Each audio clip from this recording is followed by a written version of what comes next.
Days turned into weeks, and Adrian became a part of Emily's thoughts in ways she could no longer dismiss. His messages were short, sometimes playful, sometimes thoughtful, but they always arrived when she needed them most. A thinking of you, in the middle of a quiet afternoon, a random song recommendation, or a photo of a painting he was working on. It was never overbearing, but it was enough to make her feel wanted, in a way Daniel hadn't for years. Emily began making excuses to see Adrian. She told herself they were harmless. Quick chats, coffee breaks, walks around the block, but each meeting was charged with something she couldn't put into words. She started lying to Daniel without even realizing it, small lies at first. A girls' night here, a spa day there, each one creating more space for Adrian in her life. One evening, after a tense argument with Daniel over yet another missed dinner, Emily left the apartment without knowing where she was going. Her steps carried her to Adrian's door, as if she had been heading there all along. He opened it without surprise, like he had been waiting. She told him about the fight, her voice breaking more than she expected. He listened quietly, his gaze never leaving hers. The moment hung heavy in the air, charged with an energy neither of them could pretend to ignore. When he kissed her, it was nothing like Daniel's perfunctory pecks. It was raw, consuming, filled with an intensity that made her pulse race. That night, Emily crossed the line she had spent weeks convincing herself she wouldn't. For the first time in years, she felt alive, desired, and free, even as guilt lingered at the edges of her thoughts, waiting for its moment to surface. Adrian was nothing like Daniel, and that difference was impossible for Emily to ignore. He was an artist, the kind of man who carried himself with an effortless confidence that felt dangerous in all the ways she couldn't explain. Their first conversation happened by chance in the lobby. His casual remark about how she always looked too perfect to be real caught her off guard, making her laugh in a way she hadn't in months. It was harmless, she told herself, just a neighbor being friendly. But harmless didn't explain the way her heart skipped when she saw him again. Their encounters were brief. An elevator ride, a passing hello, a small exchange about the weather. Yet, each moment carried a quiet electricity.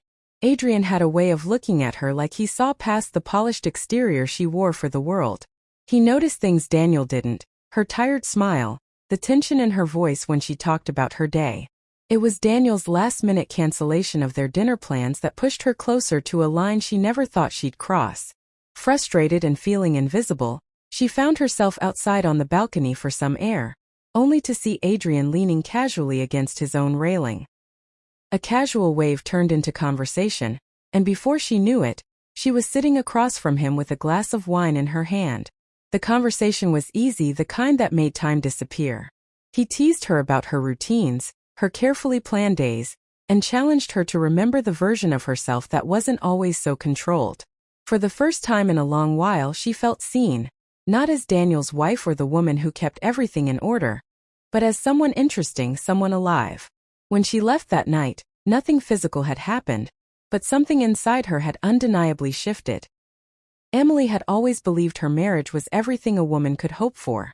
Daniel was successful, charismatic, and the kind of man who could charm anyone in the room.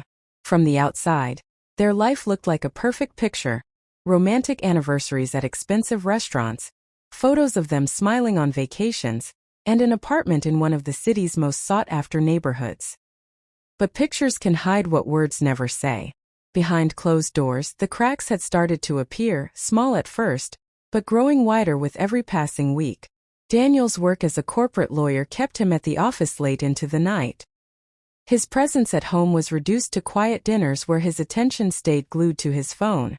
Emily tried to fill the silence with stories from her day, but his responses were short, distracted, almost mechanical. The warmth in his eyes that had once made her feel like the only woman in the world was fading.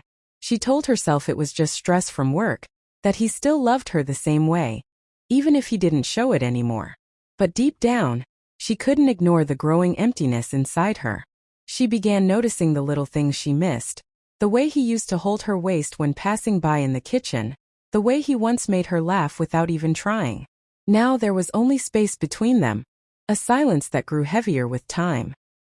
Emily found herself scrolling through old photos, wondering if the girl in those pictures even existed anymore. It was on one of those quiet, lonely evenings that she saw a new face in the building. A man moving in down the hall. He had a presence that was impossible to ignore. Emily didn't know it yet, but his arrival would unravel everything she thought she knew about love, loyalty, and herself.